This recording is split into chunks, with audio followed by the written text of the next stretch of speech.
Je suis mort, un couteau planté dans le cœur par la main de celle que j'aimais, et pourtant, je sens à nouveau le battement furieux de ce même organe traître. Le sang chaud coule encore sur ma chemise blanche, mais quand j'ouvre les yeux, ce n'est pas l'hôpital ou l'au-delà qui m'accueille, c'est mon appartement parisien, 5 ans en arrière, le jour où tout a commencé à basculer.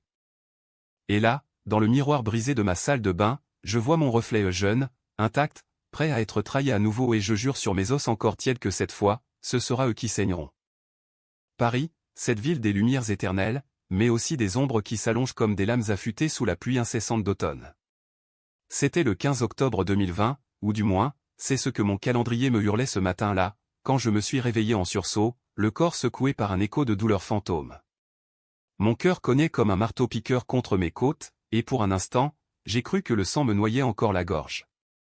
Mais non, les draps étaient secs, l'air embaumait le café frais de la machine à espresso que j'avais acheté impulsivement lors d'une promotion chez Fauchon, et dehors, la Seine scintillait sous un soleil timide qui filtrait à travers les rideaux de soie de mon loft du Marais. Je m'appelle toujours Alexandre Duval, avocat pénaliste de renom, spécialiste des affaires de corruption qui font trembler les couloirs du palais de justice. À 42 ans, j'avais gravi les échelons avec une voracité qui frôlait l'arrogance, plaidoiries incendiaires devant les assises, clients influents politiques, hommes d'affaires qui me payaient en billets et en secret. Mais ce matin-là, en me redressant dans mon lit king size, une vague de nausée m'a submergé, non pas physique, mais mnésique. Les souvenirs affluaient comme un raz-de-marée, la réunion au sommet de l'hôtel Bristol, les verres de Château Margaux bu à la santé de notre partenariat invincible, et puis... elle. Héloïse. Héloïse Laurent, ma fiancée, ma complice, la femme aux cheveux châtains cascadant comme une chute d'eau sur ses épaules nues, aux yeux verts qui promettaient des abysses de passion. Nous nous étions rencontrés 3 ans plus tôt, lors d'un gala au Louvre, où elle représentait une fondation caritative bidon financée par des fonds occultes. Journaliste d'investigation pour Le Monde, du moins en apparence, elle avait su charmer mon cynisme avec son sourire en coin et ses questions incisives. « Tu défends les monstres, Alexandre, mais qui défendra les victimes ?» m'avait-elle lancé ce soir-là, un verre de champagne à la main. J'avais ri, séduit par son audace, et en quelques mois, nous étions inséparables, nuit blanche à disséquer des dossiers, week-end volé à Deauville, où le vent salé effaçait temporairement les stigmates de nos ambitions voraces. Mais ce matin de résurrection, alors que je titubais vers la salle de bain, une vérité plus acérée que n'importe quel scalpel me transperça, je savais. Tout. Les nuits où elle avait glissé hors de notre lit pour murmurer au téléphone avec Victor Langlois, mon associé au cabinet Duval et Langlois. Victor, ce serpent aux lunettes cerclées d'or, avec son accent du sud-ouest qui masquait une ruse froide comme la Garonne en hiver. Ensemble, ils avaient ourdi ma chute, falsification de preuves dans l'affaire des malversations à la mairie du 7e arrondissement, un pot de vin détourné de 2 millions d'euros que j'avais refusé de partager. J'avais découvert le pot aux roses trop tard, lors de cette fameuse soirée au Bristol, où Héloïse m'avait embrassé une dernière fois avant de m'entraîner dans une ruelle sombre. C'est pour nous, mon amour, avait-elle susurré, avant que la lame ne s'enfonce. Et maintenant? Je vivais à nouveau ce jour fatidique, mais avec les yeux grands ouverts. Mon reflet dans le miroir me renvoyait un visage encore marqué par les excès de la veille, une cuite solitaire après une audience gagnée, mais mes pupilles brûlaient d'une flamme nouvelle. La vengeance. Pas une de ces vengeances mesquines, non, une symphonie de destruction, orchestrée avec la précision d'un quatuor pour la fin du temps de Messiaen. Il paierait, non pas pour la mort que j'avais subie, mais pour l'homme que j'avais été, naïf, amoureux, confiant en une justice que je savais corrompue. Je m'habillai rapidement, costume sur mesure de chez Camp de Lucas, chemise blanche immaculée ou ironie du sort, et une cravate bleu marine nouée d'un Windsor impeccable. Mon téléphone vibra, un message d'Héloïse. Rendez-vous au café de Flore à 10h? J'ai du nouveau sur l'affaire Langlois. Bisous. Langlois. Le nom seul me fit grincer des dents. Au lieu de répondre par un emoji cœur, comme l'aurait fait l'ancien moi, je tapais « Parfait. À tout à l'heure. » Court, neutre. Le piège se refermerait sur eux, pas sur moi. Le Marais bruissait de vie ce matin-là, touristes japonais mitraillant les façades haussmanniennes, vendeurs de croissants aux terrasses bondées, et l'odeur entêtante des marrons chauds qui montaient des trottoirs humides. Je marchais d'un pas mesuré, laissant mes sens s'imprégner de cette Paris que j'avais aimée et haï. J'avais 42 ans à nouveau, mais une sagesse de moribond, chaque regard croisé était une opportunité, chaque ombre une alliée potentielle. En chemin, je repensais à la trahison originelle. Ce n'était pas seulement l'argent, c'était le secret qu'ils avaient enterré avec moi. L'affaire de la mairie n'était qu'un leurre. Le vrai scandale? Un réseau de trafic d'organes impliquant des élites, greffes illégales pour les riches, chairs volées aux migrants noyés dans la Manche. J'avais des preuves des emails codés, des enregistrements volés ou que Victor avait effacés après mon meurtre, et qu'Héloïse avait vendu au plus offrant, un oligarque russe de passage à Paris. Mon silence avait été acheté par ma mort. Au café de Flore, Héloïse était déjà là, installée à une table en terrasse sous les platanes jaunissants. Elle portait une robe trench Burberry qui moulait ses courbes avec une élégance provocante, ses cheveux relevés en un chignon désordonné qui laissait échapper des mèches folles. « Alexandre » s'exclama-t-elle en se levant pour m'embrasser, ses lèvres effleurant les miennes avec cette familiarité possessive qui m'avait autrefois enivré. Aujourd'hui, ce contact me révulsa, comme un poison sucré. Tu as l'air fatigué. Mauvaise nuit? Les cauchemars des justes, répondis-je avec un sourire en coin, m'asseyant en face d'elle. Le serveur apporta 2 cafés serrés, et pendant qu'elle parlait de rumeurs sur Victor, de pression au journal, je l'observais. Ses gestes étaient les mêmes, la façon dont elle remuait son sucre en 8, comment ses yeux s'attardaient sur mon alliance, ce bijou que je portais encore par habitude. Mais je voyais au-delà, les micro-expressions de culpabilité, le tic nerveux de sa cheville sous la table. Elle me sondait, testait les eaux troubles de ma vigilance. Victor est nerveux, dit-elle enfin, baissant la voix. Il pense que tu sais pour les fonds de la mairie. Il veut qu'on discute tous les 3 ce soir, au cabinet. Parfait. L'hameçon était avalé. Dans ma vie précédente, j'y étais allé confiant, pour en ressortir ligoté dans le coffre d'une voiture, en route pour une scène qui avalerait mon corps. Cette fois, j'avais un plan. Pas de violence brute, pas encore. La vengeance française est un art subtil, empoisonner l'âme avant le corps. Excellente idée, acquiesçai-je, portant ma tasse à mes lèvres. Dis-lui que j'apporte les documents. Tout y sera. Ses yeux s'écarquillèrent une fraction de seconde surprise, puis avidité. Elle ne se doutait pas que ces documents incluraient des copies cachées de leurs propres crimes, que j'allais exhumer dès cet après-midi. J'avais 5 ans d'avance, mais seulement des heures pour inverser le courant. L'après-midi passa en un tourbillon calculé. De retour au cabinet, rue de Rivoli, je fouillai mon bureau sous prétexte de trier des vieux dossiers. Les serrures avaient cédé à mes doigts experts, un tour de main appris lors d'une affaire de cambriolage. Dans un tiroir secret, derrière une pile de chemises cartonnées, je retrouvai les disquettes USB que j'avais enterrées là, par paranoïa. Les preuves, enregistrement de Victor négociant avec un chirurgien véreux à l'hôpital Necker, Héloïse signant des contrats fictifs pour camoufler les flux d'argent vers des comptes offshore à Monaco. Mon cœur ce traître ressuscité au battait la chamade, mais mes mains étaient fermes. Je copiai tout sur un cloud anonyme, accessible via un VPN que je configurais en 5 minutes sur mon laptop. Puis, l'appel à mon allié inattendu, Julien Moreau, un hacker freelance que j'avais défendu gratis lors d'une cyberattaque ratée. Julien, j'ai besoin de toi. Discrètement. Sa voix rauque, avec cet accent breton rocailleux, crépita dans l'écouteur. Duval? Pour toi, je piraterai l'Élysée. Qu'est-ce que tu mijotes? Je lui envoyai les fichiers. Féant des bombes à retardement.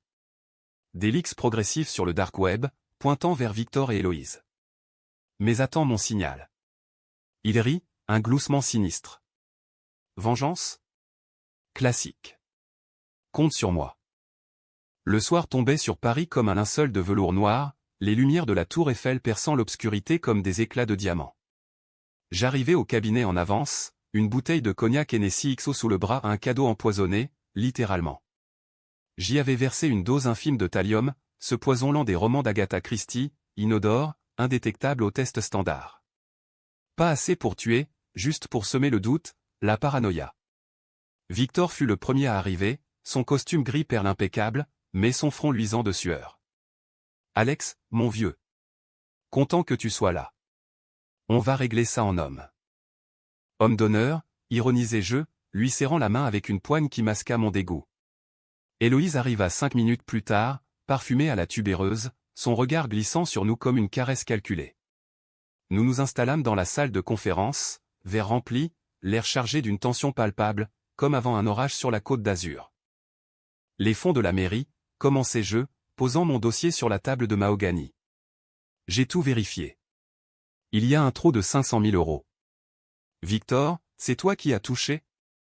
Il blêmit, ses lunettes glissant sur son nez. Héloïse intervint, sa voix douce comme du miel empoisonné. Alex, chéri, c'est une erreur comptable. On peut arranger ça ensemble. Ensemble. Le mot me fit bouillir. Je sortis les premières preuves, un email falsifié montrant Victor en train de virer l'argent. Arranger? Ou couvrir? Leur confusion fut délicieuse. Victor bafouilla, où as-tu eu ça? C'est impossible. Héloïse posa sa main sur la mienne, un geste intime qui me donna la nausée. Alex, écoute-moi. On est une équipe. C'était une équipe, corrigeai-je, me levant d'un bond. La salle sembla rétrécir, l'air s'alourdir. Jusqu'à ce que vous décidiez que mon silence valait un couteau dans le dos. Silence. Leurs regards se croisèrent, panique pure. Victor tenta de se lever, mais je levai la main, et la salle se figea. Pas métaphoriquement, Julien avait pris le relais. Les écrans du cabinet s'allumèrent d'eux-mêmes, diffusant les leaks en direct, vidéos granuleuses de leur tractation, nom d'élites impliquées dans le trafic d'organes clignotant comme des néons de Pigalle. Qu'est-ce que, murmura Héloïse, son visage se décomposant en un masque d'horreur. Victor hurla, arrête ça. Duval, tu es fou. Fou? Non. Renaissant. La figeur de la salle n'était que le début d'une partition dont j'étais le chef d'orchestre impitoyable. Les écrans crachaient leur vérité vénéneuse. Victor, dans une chambre d'hôtel anonyme près de la Bastille, négociant le prix d'un foie prélevé sur un clandestin syrien, sa voix nasillarde résonnant comme un écho de l'enfer. Héloïse, dans un café discret du 5e arrondissement, tapant frénétiquement sur son ordinateur, transférant des fonds vers un compte à Genève au nom d'un certain Igor Petrov, l'oligarque qui avait financé leur petit empire souterrain. Et moi? J'étais là, spectateur impassible de ma propre résurrection vengeresse, un verre de cognac à la main, le leur, empoisonné de doutes. Comment? Comment as-tu fait ça? Balbutia Héloïse, ses yeux verts, ses yeux qui m'avaient ensorcelé maintenant dilatés par la terreur. Elle se leva à demi, sa chaise raclant le sol comme un ongle sur un tableau noir. Victor, lui, était figé sur sa chaise, les mains crispées sur les accoudoirs, son visage virant au gris cendre. C'est un bluff. Une monture. Duval, tu vas payer pour ça. Payer? L'ironie me fit éclater d'un rire sec, qui résonna dans la pièce comme un glas. Payer? Victor, mon cher associé, c'est toi qui as payé pour me faire taire. Rappelle-toi, le 15 octobre 2025, dans cette ruelle derrière le Bristol. Le couteau, un modèle suisse, gravé d'un E pour Héloïse, n'est-ce pas? Qui s'enfonce entre mes côtes. Le sang qui gicle sur ton manteau Armani, pendant qu'elle essuie la lame sur sa jupe. Et ensuite? Les flics concluent à un règlement de compte mafieux, grâce à tes connexions au quai des Orfèvres. Brillant. Mais pas assez. Leurs bouches s'ouvrirent en synchronie, muettes comme des poissons hors de l'eau. Héloïse murmura enfin, 2025? Alex, de quoi parles-tu? Tu délires. Délire. Le mot me piqua comme une aiguille, mais je le savourais. Ils ne savaient rien de ma mort, de ce futur que j'avais traversé comme un fantôme. Pour eux, j'étais encore l'homme confiant, l'amant ébloui. Mais j'étais plus, un chrononaute de la haine, armé de souvenirs gravés dans la chair. Je m'approchai d'Héloïse, lentement, comme un prédateur dans les brumes du Louvre nocturne. Je sais tout, ma chère. Le réseau, des chirurgiens à l'Hôtel-Dieu qui opèrent dans les sous-sols, des camionnettes banalisées transportant des corps depuis Calais. Les victimes? Pas des anonymes, des âmes avec des noms, des familles qui pleurent encore sans savoir. Et toi, tu as écrit l'article qui a étouffé l'affaire, un torchon sur les dangers de l'immigration clandestine pour distraire l'opinion. Victor t'a payé en diamants, n'est-ce pas? Ce que j'ai vu briller à ton cou lors de notre dernier Noël. Elle recula, heurtant le mur tapissé de livres juridiques, l'ironie suprême, des traités sur la justice divine et humaine. Arrête. C'est de la folie. Mais ces larmes n'étaient pas de remords, elles étaient de peur, pure et viscérale. Victor, reprenant contenance, aboya, extinction d'office. Julien, qui que ce soit, je le traquerai. Et toi, Duval, tu viens de signer ton arrêt de mort. Deuxième fois, peut-être? Deuxième fois. Le mot plana comme un spectre, et je vis l'étincelle dans ses yeux, il bluffait, mais une graine de doute était plantée. Parfait. Menace-moi tant que tu veux, Victor. Mais écoute, les leaks sont viraux maintenant. Dans 1 heure, ils seront sur les serveurs du Canard enchaîné, de Mediapart. Les flics de la BRDE, la brigade des délits financiers, auront les originaux demain matin. Et pour le trafic d'organes? Interpol est déjà alerté, anonymement bien sûr. Le chaos s'installa comme une tempête atlantique. Victor bondit, renversant sa chaise, et se rua vers la porte. Mais Julien avait pensé à tout, les serrures électroniques cliquetèrent, verrouillées à distance. « Ouvre cette porte, salaud !» hurla-t-il, martelant le bois massif. Héloïse s'effondra en sanglots, ses ongles s'enfonçant dans mes avant-bras. « Alex, s'il te plaît. On peut en parler. C'était pour nous, pour notre avenir. » Victor m'a forcé, il. Forcé? Je me dégageai d'un geste sec, sentant la bile monter. Ne me fais pas rire, Héloïse. Je t'ai vu, dans mes souvenirs. Ton rire, après. Il était trop idéaliste, ce con. Maintenant, on est libre. Libre pourquoi? Pour un appartement à Neuilly, une vie de luxe sur le sang des autres? Ma voix se brisa, non de faiblesse, mais de rage pure. C'était le moment des confessions, ces aveux arrachés qui font les grandes tragédies françaises, comme dans les pièces de Racine. Elle secoua la tête, hystérique. Non, non. C'était un accident, le couteau a glissé. Mensonge. Mais je n'insistais pas, la vérité émergerait seule, empoisonnée par le thallium qui courait déjà dans leurs veines. Des crampes abdominales, des sueurs froides, la paranoïa grandissante. Assieds-toi, ordonnai-je, la guidant vers une chaise. Victor, épuisé, revint à la table, les épaules voûtées.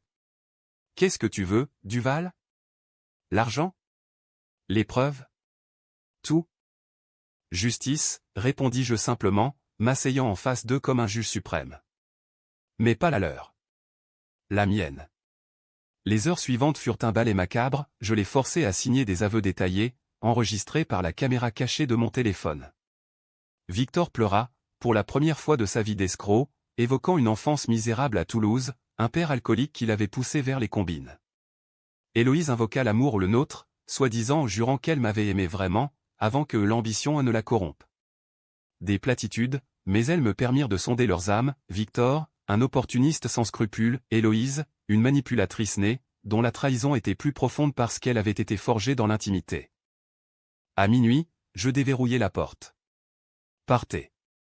Mais rappelez-vous, un mot, un geste, et l'hélix explose en pleine lumière. Vous avez 24 heures pour quitter Paris. Et la France.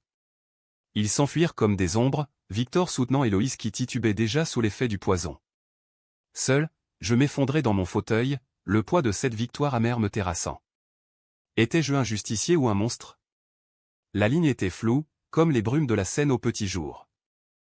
Le lendemain, Paris s'éveilla sous un ciel plombé, et avec lui, le scandale.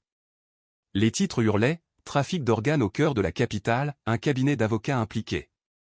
Mediapart avait publié en primeur, grâce à mes fuites anonymes. Victor fut arrêté à l'aéroport d'Orly, une valise pleine de diamants confisqués. Héloïse? Disparue, volatilisée dans la nature, mais je savais, elle avait fui vers Genève, chez son oligarque. Ma vengeance n'était qu'à moitié assouvie, le twist personnel me guettait, tapi dans l'ombre de mes propres secrets.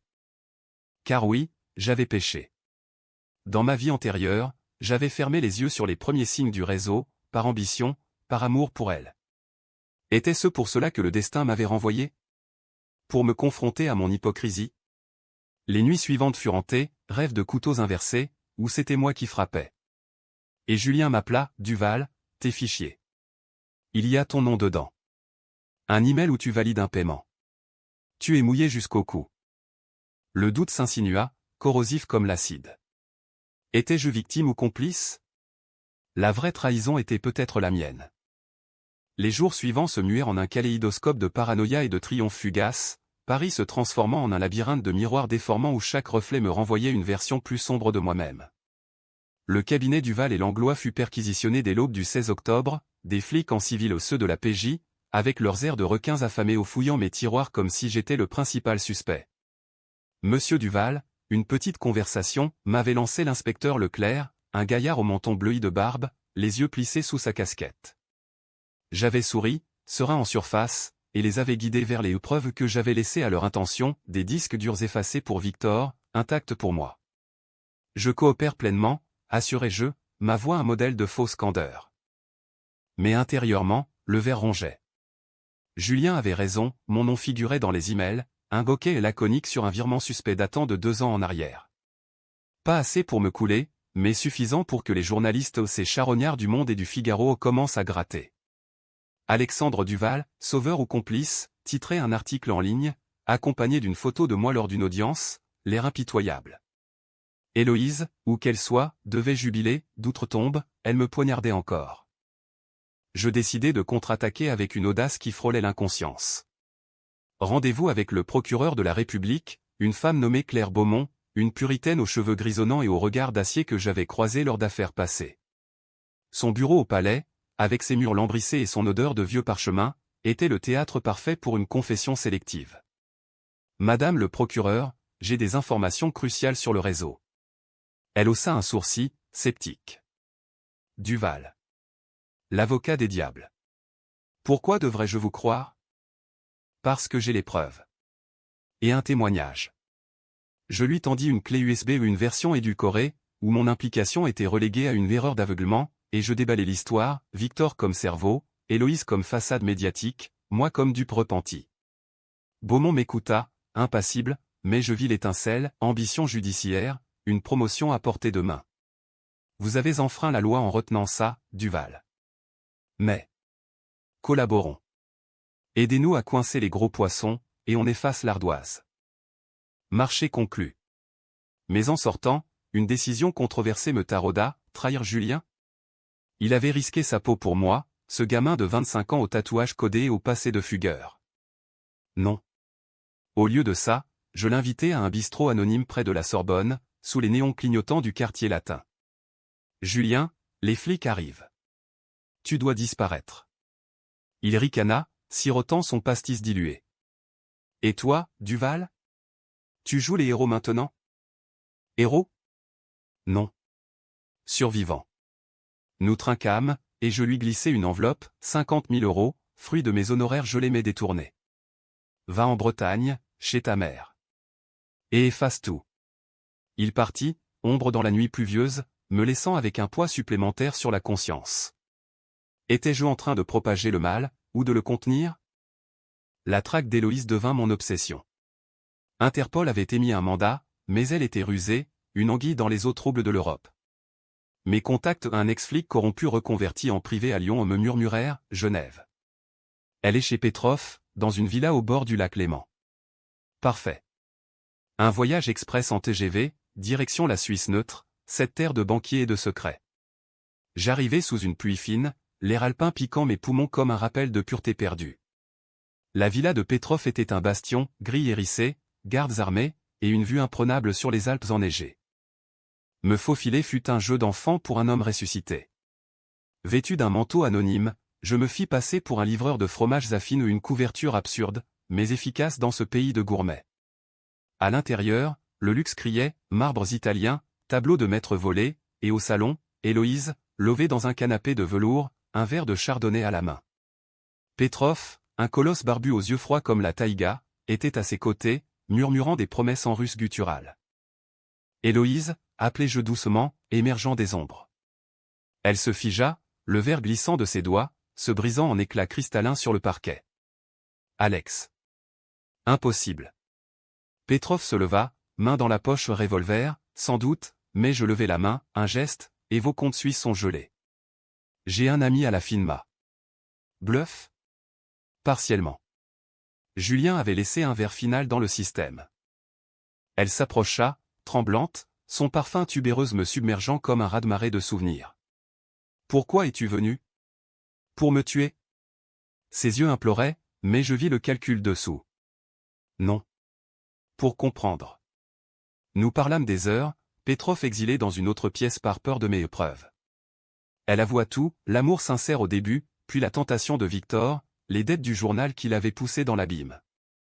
Et le couteau? Un accident, je le jure.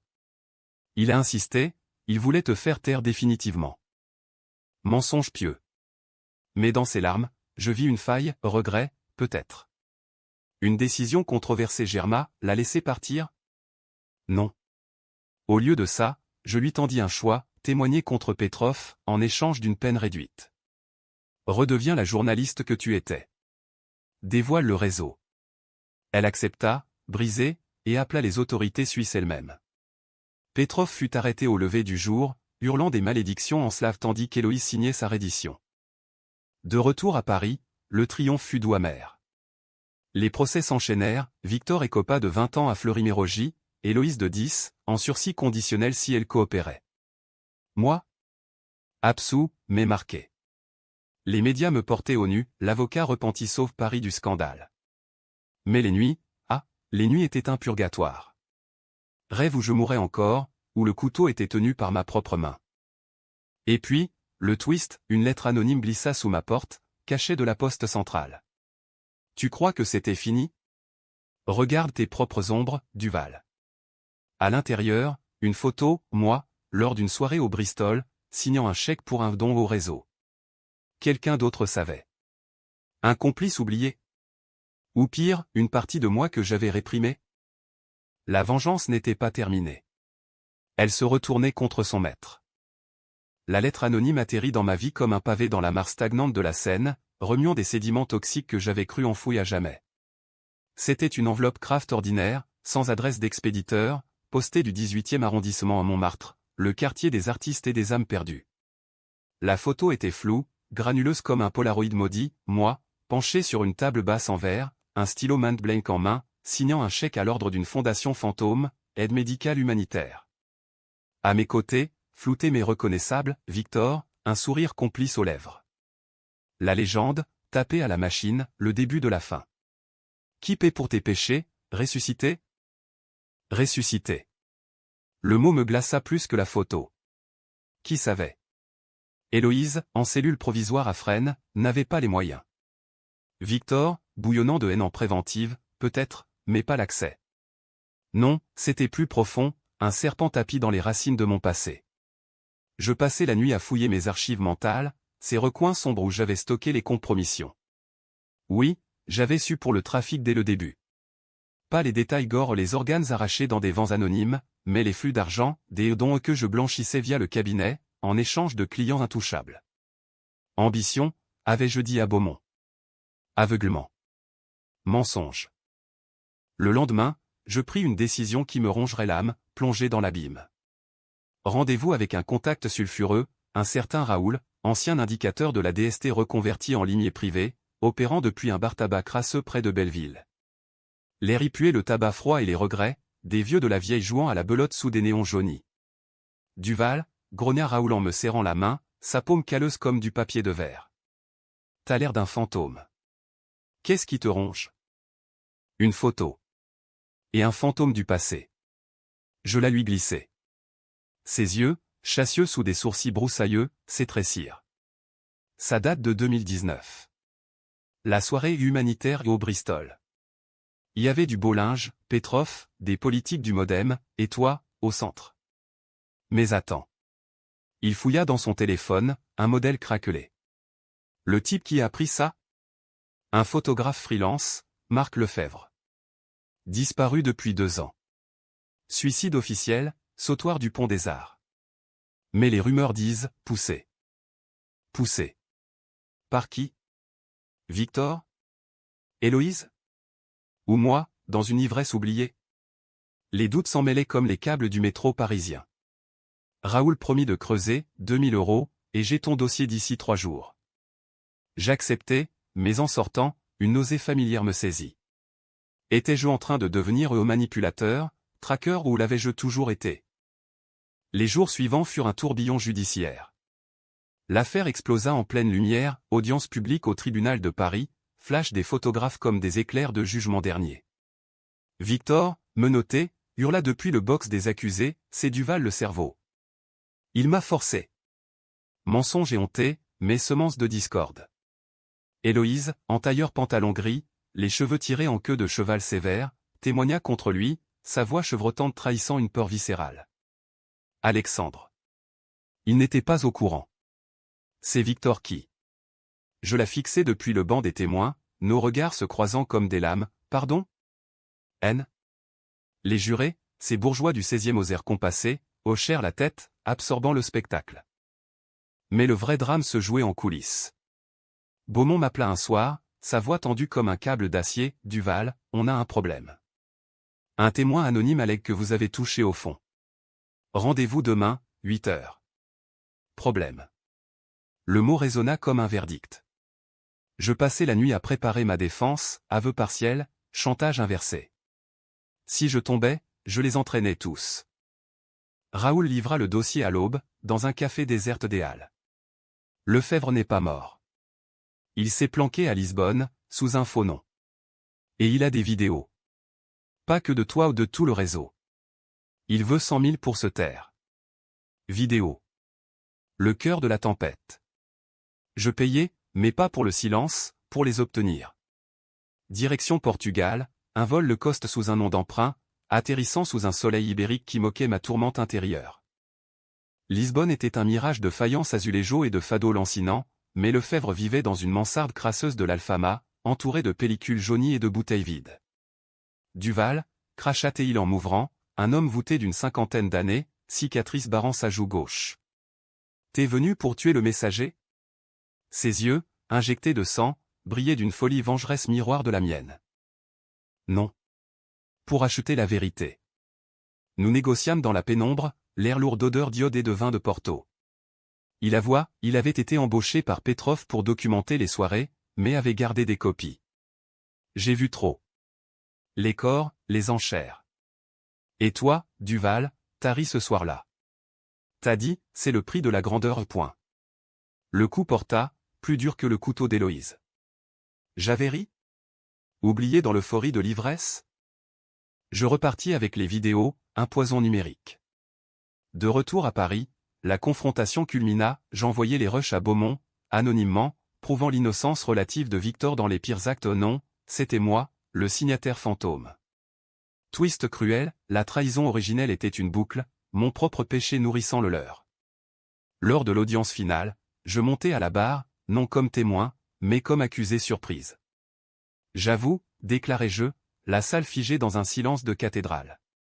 J'ai fermé les yeux. Par ambition. Mais aujourd'hui, je les ouvre pour tous.